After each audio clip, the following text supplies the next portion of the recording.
Welcome, university students, to this explainer. Today, we're diving into what is arguably the greatest paradigm shift in all of literary history, the discovery of the human personality. If you're studying literary evolution, understanding this specific transition is absolutely crucial.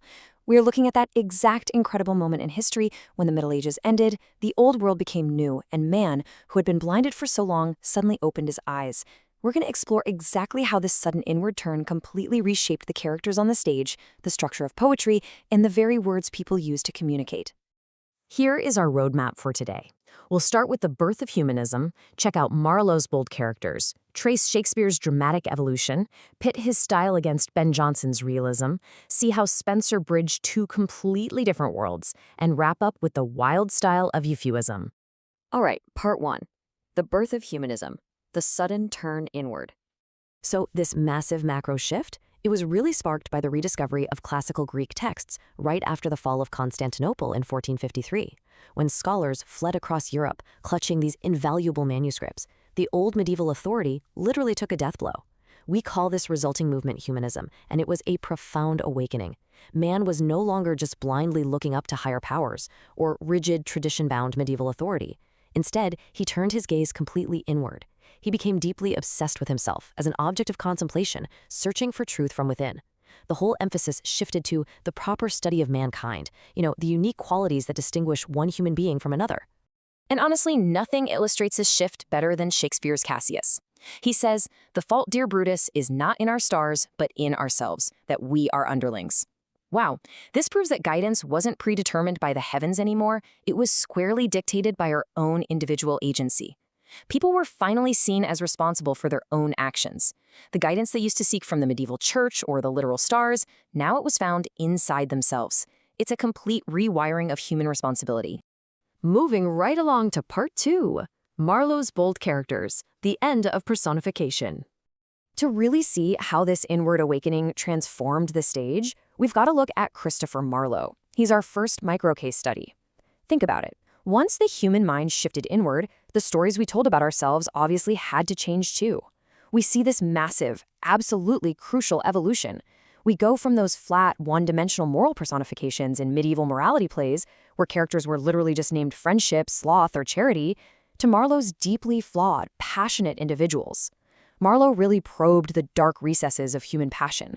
His heroes, like the Scythian shepherd Tamburlaine or the scholar Dr. Faustus who literally sells his soul to the devil, possess the ultimate Renaissance characteristic, an insatiable spirit of adventure and completely uncontrolled ambition. This is the genuine incarnation of the Renaissance spirit, totally brought to life on stage. Next up, part three, Shakespeare's evolution, 4 dramatic periods. Now, let's look at the absolute master himself and analyze how Shakespeare systematically evolved his craft alongside this humanist awakening over roughly 24 years. Shakespeare basically took the foundation Marlowe built and carried humanism to absolute perfection. He starts out with youthful, experimental work and his first comedies. Then he moves into this mature mastery of great comedies and chronicle plays. By his third period, he is plunging deep into a profound exploration of dark, destructive passions. Think Hamlet or Macbeth, really digging into the absolute darkest sides of human experience. And finally, in his fourth period, the mood totally changes. It resolves into these gracious, tender, dramatic romances, like The Tempest, where good ultimately conquers evil. It's like a masterclass in using the humanist toolkit to explore literally every single facet of human nature, from the highest intellectual down to the simpleton. Okay, part 4. Jonson's realism versus Shakespeare, the playwright's duel. But, not everyone agreed with Shakespeare's soaring romantic approach, and this brings us to a really fascinating contrast in dramatic theory with his contemporary, Ben Jonson. While Shakespeare was soaring up in the clouds of romantic imagination, Jonson wanted to drag the theater right back down to earth. Being a strict classicist, Jonson actively fought against what he saw as cheap romantic effects. He relied on strict reason, classical unities, and what he called realistic humors. Basically, a humor was a peculiar trait or a master passion that completely obsessed an individual and governed all their choices. Take his play Volpone, for instance. It's this massive, biting satirical study of avarice. Shakespeare, on the flip side, thrived on imaginative, limitless romanticism. He beautifully blended dramatic and lyric elements and chose to remain entirely hidden behind his incredibly diverse, universally complex characters. Let's shift gears to part 5, Spencer bridging two worlds, the Fairy Queen. Stepping away from the theater for a minute, let's look at how Edmund Spenser handled this massive cultural transition over in the realm of poetry. The Elizabethan age was incredibly transitional, and Spenser was caught right in the middle of it. As university students studying literary evolution, you'll definitely appreciate how Spenser cleverly used allegory in The Fairy Queen to bridge two entirely different eras.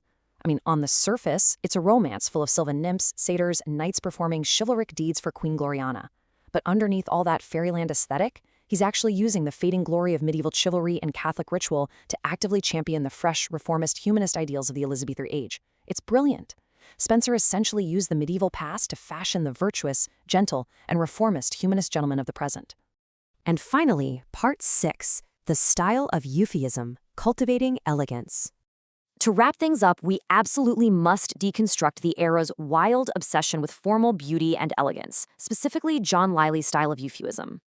With a huge new wave of national prestige, the English language was suddenly being fully exploited and celebrated.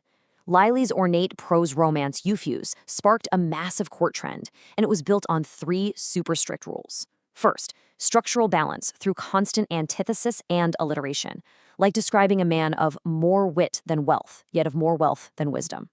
Second, a mandatory reliance on classical authority to back up pretty much any statement. And third, my personal favorite, bizarre natural history myths, like the actual written claim that a bull will lose its tail if it's tied to a sweet-smelling fig tree. No way, right? It was flamboyant, sure, but it successfully introduced order, pithiness, and balance into early English prose. All right, to conclude our explainer today, I want to leave you with a final, provocative thought to chew on as you continue your university studies into the literature of the self. If the humanists of the Renaissance gave us the very concepts of individual agency, inner truth, and a complex psychological personality, how much of our modern individual identity is still just an Elizabethan script? Are we all just acting out the roles they first wrote for us over 400 years ago? Thank you so much for exploring the awakening of the individual with me today. Keep studying, keep searching for that truth from within, and I'll catch you in the next explainer.